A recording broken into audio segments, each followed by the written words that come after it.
ॐ यो ब्रह्माणं विदधाति पूर्वं यो वै वेदां स प्रहिणोति तस्मै तमदेवम् आत्मबुद्धिप्रकाशं मुमुक्षु वै शरणम् अहं प्रपद्ये। ॐ शान्तिः शान्तिः शान्तिः। शङ्करं शङ्कराचार्यं केशवं बादरायणं सूत्रभाष्यकृतौ वन्दे भगवन्तौ पुनः पुनः। ईश्वरो गुरुरात्मेति मूर्तिभेद विभागिने व्योमवद्व्याप्तदेहाय दक्षिणामूर्तये नमः। गुरुर्ब्रह्मा गुरुर्विष्णु गुरुर्देवो महेश्वरः गुरुः साक्षात् परं ब्रह्म तस्मै श्रीगुरवे नमः। वसुदेवसुतं देवं कंसचाणूरमर्दनं देवकी परमानन्दं कृष्णं वन्दे जगद्गुरुं कृष्णं वन्दे जगद्गुरुं। परम ब्रह्म परमात्मा भगवान श्री कृष्ण के श्री चरणों में सत सत नमन करते हुए आश्रमस्थ महात्माओं के श्री चरणों में नमन।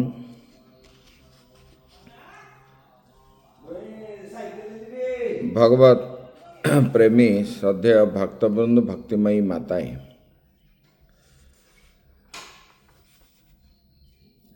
हम विचार कर रहे थे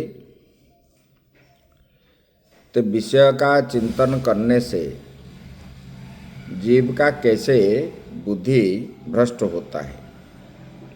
अभी आगे बता रहे हैं, राग द्वेष वियुक्तस्तु विषयानिन्द्रियैश्चरन् आत्मवशैर्विधेयात्मा प्रसादम अधिगच्छति।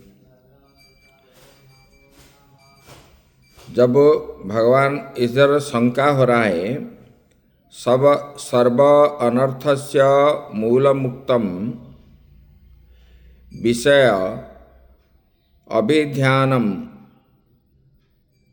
अथ अदा इदानीं मोक्ष कारणम इति उच्यते। पहले कि देखो, जब वो विषय का जीव स्मरण करते हैं, स्मरण ही विषय जो है अनर्थ का कारण है।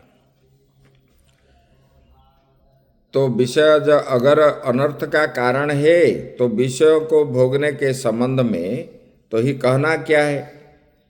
फिर तो जीवन के लिए भोग करने वाला व्यक्ति भी क्यों नहीं अनर्थ को प्राप्त करेगा। जब विषय अनर्थ का कारण है तब विषय को क्यों भोगना है। तो इसमें शंका होने पर ये श्लोक बताए, राग द्वेष वियुक्तस्तु राग द्वेषति राग द्वेष वियुक्त ही मतलब रागश्च द्वेषश्च राग द्वेषौ। राग मतलब आसक्ति और द्वेष करना। बोले कि तत्पुरसरा इंद्रियाणाम प्रवृत्ति ही स्वाभाविकी। भगवान बता रहे हैं, तो बोले कि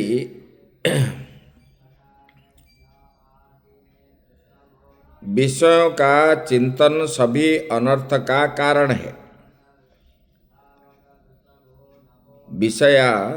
ये जो विषय है, ये विषय ग्रहण करने पर ये अनर्थ का कारण है।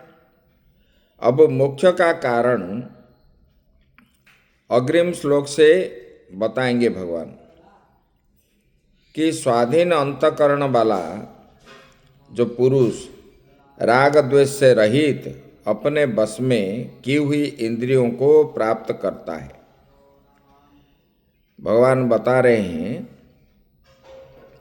तत्र तो मुमुक्षुर्भवति स ताभ्यां वियुक्त ही श्रोत्रादिभिः इंद्रियैः विषयान् अवर्जन्यां शरन् उपलभमान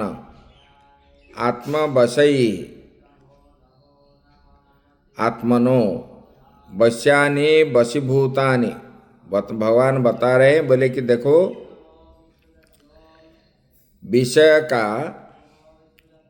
विषय जो होता है वो राग द्वेष का कारण है। आसक्ति होता है उसमें द्वेष भी होता है। और जीव जो अज्ञानी जो है इंद्रियों में ही रमण करता है राग द्वेष को भोग करके।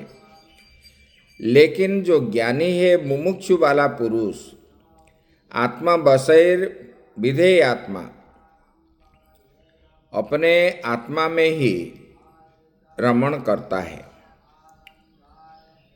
वो बता रहे हैं, बोले कि देखो आत्मा बसई ही आत्मनो बस्यानि वशीभूतानि, मतलब अपने इंद्रियों को अपने वशीभूत करके आत्मा में ही वो रमण करता है। मतलब अंतकरण यस्य सो अयम प्रसाद अधिगच्छति। बोले कि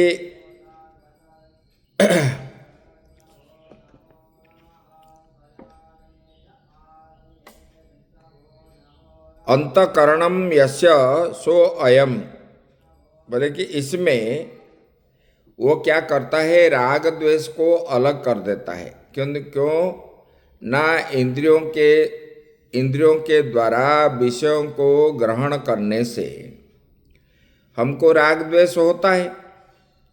तो राग द्वेष किसी कारण होता है जब जान लिया उन्होंने। जैसे कि हम जानते हैं चीनी खाने पर हमको शुगर बढ़ता है तो लोग चीनी नहीं खाते। इसी प्रकार राग द्वेष होने पर जीव को बंधन होता है, राग होता है, द्वेष होता है। तब उन्हों को वो अलग करके, बोले कि स्वाभाविक राग द्वेष पूर्वक देखी जाती है। तब जो है मुमुक्षु क्या करता है, अपने इंद्रियों को श्रोत्र चक्षु नासा घ्राण, मतलब ये सब इंद्रियों को वो क्या करता है राग द्वेष से पृथक कर लेता है। मतलब जिसको ग्रहण करने से राग द्वेष होता है उसको ग्रहण नहीं करता इंद्रियों के द्वारा। विषय, इसका मतलब है विषय को इंद्रियों से ग्रहण नहीं करता है। तब जो है साथ ही अंतकरण को भी अपना सेवक बना लेता है। मन बुद्धि चित्त अहंकार को अपने अधीन बस में कर लेता है, अपने बस में कर लेता है। तब जो है ऐसा व्यक्ति इंद्रियों के द्वारा जब देह स्थिति के कारण अवर्जन्य विषयों का उपभोग करता है तब स्वास्थ्य को प्राप्त करता है। जब मतलब ज्ञानी जानता है इंद्रियों के द्वारा विषय को ग्रहण करने पर, उपभोग करने पर वो फिर शरीर प्राप्त करता है। इसीलिए वो क्या करता है आत्मा में ही रमण करता है और अपने अंतःकरण को अपने वशीभूत कर लेता है और जो है विषय को ग्रहण नहीं करता। ये भगवान ने बताया। जैसे जानते हैं एक बड़ा, मतलब एक बड़ा बर्तन में खीर बन रहा है, स्वादिष्ट खीर, लाल टपकता है। अगर आपको मालूम हुआ इसमें विष मिला हुआ है तब जो है और लाल ना टपकेगा, ना खाने के लिए आप दौड़ोगे, ना खाने की इच्छा भी होगी। इसी प्रकार जब जीव विषय को ग्रहण करता है, इंद्रियों के पीछे दौड़ता है, तब जो है उनको फिर शरीर प्राप्त होता है। तो ये जानने के बाद, क्योंकि शरीर प्राप्त होने से फिर 3 प्रकार का दुख जो है उनको लगेगा, इसलिए ज्ञानी क्या करता है, ज्ञानी वो सबको दमन करके, अपने इंद्रियों को दमन करके विषयों को नहीं ग्रहण करता और आत्मा में ही रमण करता है। ये आत्मा में रमण करता है और वो देह की स्थिति नहीं पाता है क्योंकि विषय से दूर रहता है। तब अंतकरण को शुद्धि करके आत्मा ही सब कुछ है ऐसा मान करके रहता है। आगे बताने जा रहे हैं, बोले कि प्रसादे सति किम स्याद इति उच्यते। भगवान बता रहे हैं, बोले कि ये जो नाना प्रकार के दुखों से स्वतंत्र व्यक्ति स्वास्थ्य प्राप्त नहीं कर सकता, इस अभिप्राय से भाष्यकार प्रश्न का उपस्थापन करते हैं कि अंतकरण के स्वच्छता हो जाने पर क्या लाभ है। जब नाना प्रकार के दुख जो है विषयों को ग्रहण करने से दुख मिलता है, ऐसा जब जानते हैं तब स्वतंत्र व्यक्ति शरीर को प्राप्त नहीं करता। ज्ञानी जो है, यहाँ पर भाष्यकार बता रहे हैं, तो अंतकरण की स्वच्छता हो जाने पर लाभ क्या है उसी के ऊपर बता रहे। बोले कि प्रसादे सर्व दुखानां हानिरस्योपजायते प्रसन्न चेतसो ह्यास्यु बुद्धि पर्यवतिष्ठते। प्रसादे सर्व दुखानां आध्यात्मिकादीनां हानि ही विनाशो अस्य यत रूप जायते। भगवान बता रहे हैं, बोले कि देखो, भगवान बता रहे हैं, बोले कि इसका उत्तर में बता रहे हैं। बोले कि अंतकरण की स्वच्छता होने पर इस पुरुष को संपूर्ण दुख का नाश हो जाता है। साथ ही शुद्ध अंतकरण वाले पुरुष की बुद्धि शीघ्र ही सभी ओर से समाहित हो जाता है। प्रसादे सर्व दुखानां हानिरोस्योपजायते। बोले कि भगवान बता रहे हैं, बोले कि अंतकरण की स्वच्छता हो जाने पर, बोले कि उसी पुरुष का जिसका हो गया है, तो वो उनका क्या है, तीनों प्रकार के दुख का नाश हो जाता है। सर्व दुखानाम, आध्यात्मिक, आदि भौतिक, आदि दैविक, ये दुखों का नाश हो जाता है। और दुखों के नाश हो जाता है, दुख के नाश होने पर बुद्धि शुद्धि हो जाती है।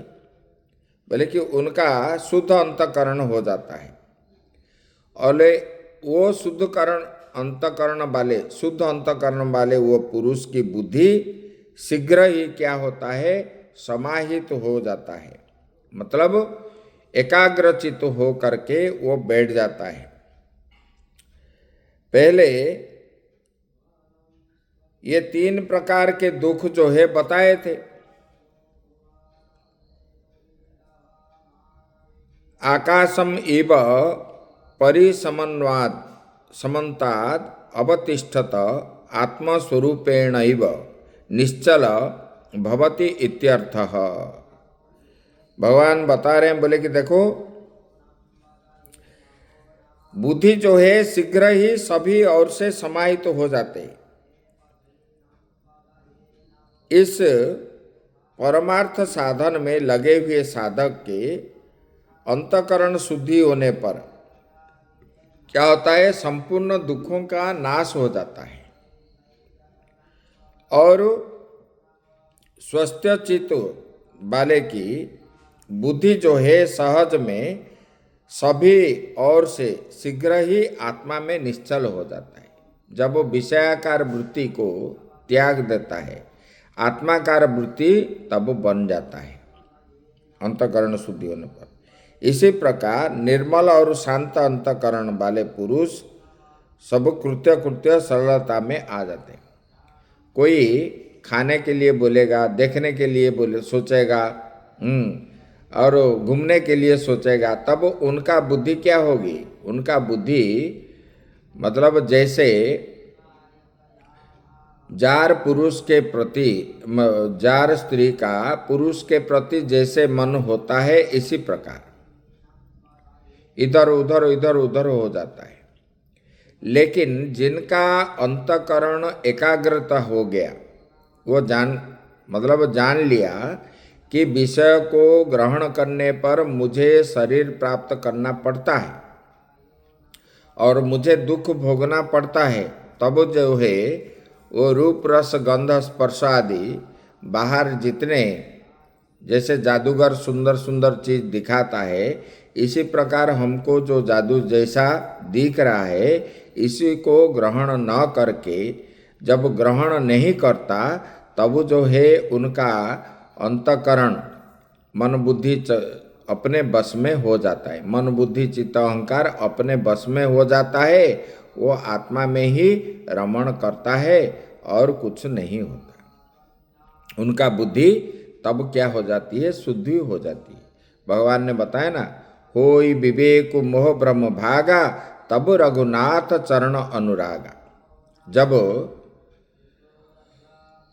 विवेक हो जाता है, ये आत्म वस्तु क्या है, अनात्म वस्तु क्या है, जब आत्म वस्तु को आप जान लिया, तब अनात्म वस्तु को ग्रहण नहीं करोगे। उसी को विवेक बोलते हैं। होई विवेक, तब विवेक उदय होता है। और विवेक होने पर आप आसक्ति को त्याग दोगे। ये खाएंगे, वो पिएंगे, वो देखेंगे, इसको सब छोड़ दोगे। छोड़ने के बाद ही जीव को जो है परमार्थ दर्शन प्राप्त होता है, मोक्ष को जीव प्राप्त होता है। तब मनुष्य जन्म पाना सार्थक हो जाता है उनका। यही भगवान बता रहे। आगे की चर्चा जो है हम लोग कल करेंगे। ओम पूर्णमदः पूर्णमिदं पूर्णात् पूर्णमुदच्यते पूर्णस्य पूर्णमादाय पूर्णमेवावशिष्यते। ओम शांति शांति शांति।